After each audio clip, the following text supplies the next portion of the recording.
Hey there, everybody. How's it going? Hope everything is fine. This is a video I'm making on the comic book called Tintin. This is the comic book. It's called The Adventures of Tintin. It's drawn by a Belgian artist named Herge.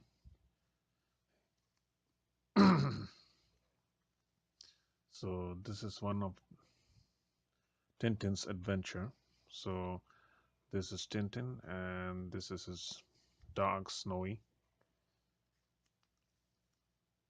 This adventure is called Tintin in Tibet.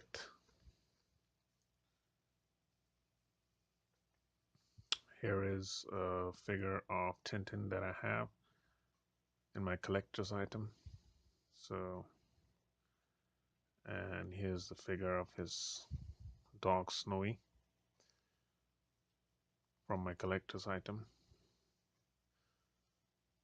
Yeah, so this is going to be a short review on the comic book, The Adventures of Tintin.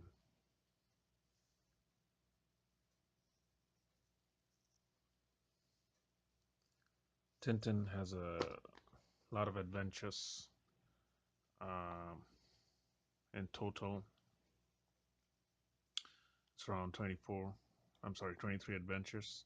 So these are the adventures that he has.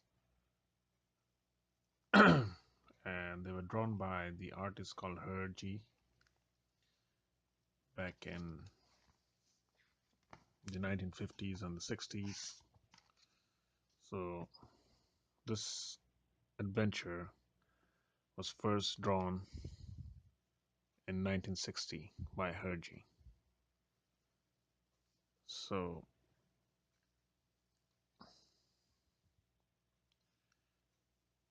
yeah, so uh, this is one of my favorite adventures. It's Tintin in Tibet. So Tintin actually is a reporter and he's also a world traveler. He's a young boy and he has got a companion. His name is Captain Haddock. He's an he's a retired captain of a ship. So this particular adventure takes place in Tibet. So Tintin and his companion Captain Haddock travels to Tibet and then goes on an adventure. So Tintin is actually looking for a very good friend of his. His name is Chang. He's Chinese. So this adventure takes him to a lot of places.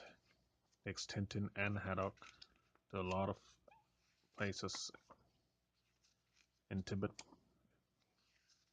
He goes through a snowstorm. He climbs up a mountain, and this adventure goes on and on and on. So, all in all,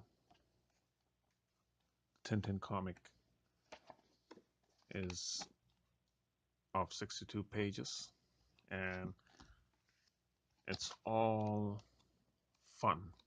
The entire 62 pages is fun. And the one good thing I like about Tintin and the artist Hergé's work is that he draws everything in details. I mean, he's got this style. It's pretty unique. It's so nice. I really, really like this drawing. And I've been reading Tintin comics since I was a kid. I'm a comic artist myself, so I really love the way he draws it. I really love the details. I mean, it's pretty simple, but it's still complicated. So I love it. I absolutely love to look at Tintin comic art. I mean, I have read a lot of comics when I was a kid. So as I was growing up, I went through a lot of comics, but Tintin is the only comic that I can still read now and I can still look at it. It feels great. I mean, the artwork is so good. I can still look at it. Even if I'm not reading, I can just look at the artwork It's fantastic. So I have a link below. All the Tintin comic books are available on both eBay and Amazon, but I prefer Amazon because Amazon is good for books. So this is a comic book, and the price is $11.99 US. But sometimes you'll get discounts, and you can get it at $7 or $8 or $9 plus shipping. So yeah, this is a great comic book, and I've been reading it for the last 25 years, and I still do. I'm still collecting all the comics, and I have not felt bored. I've not felt bored, or I've not felt like, okay, what am I doing? Why am I reading Tintin? I've never felt like that. It still gives me a lot of happiness and joy, and I love it. I love that Tintin is still in my life, and I love the fact that I still enjoy comic book. I mean, I still enjoy reading comic books, and I'm absolutely grateful that Tintin comic book were drawn by Herge, or Georges Remus. That's his real name, the Belgian artist. So Tintin comic is a masterpiece, and this adventure, Tintin in Tibet, is one of the greatest work of Herge or Georges Remus. So thank you all for watching, and I hope you'll get into Tintin as well, or not. Either way, stay cool, everybody, and see you later, man.